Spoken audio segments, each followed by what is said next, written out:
இந்த ஏரியாவிலே வத்தாத கிணறு என் கிணறு தான் சார். இந்த கிணறை வச்சு நான் என்னென்ன விளைய வச்சு தெரியுமா? இந்த பக்கம் 500 தென்னை, இந்த பக்கம் 500 வாழை, நடுவுல ஒரு 1000 அடி நீளத்துக்கு வாய்க்கா, இந்த பக்கம் 500 கொய்யா மரம் சார். அம்புட்டி ஆட்டையை போட்டு போயிட்டாங்க சார். சரி அதுக்கு போனாலும் பரவாயில்ல, கிணத்த ஆட்டையை போட்டு வகுத்துல அடிச்சுட்டு போயிட்டாங்களே.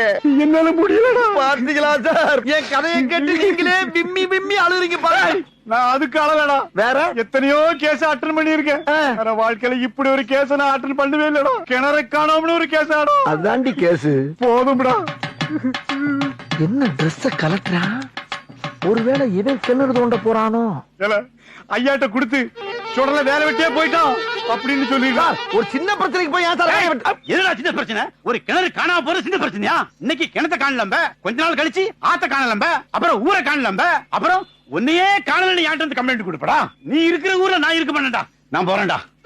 இப்படி ஒரு முடிவு எடுத்துட்டா?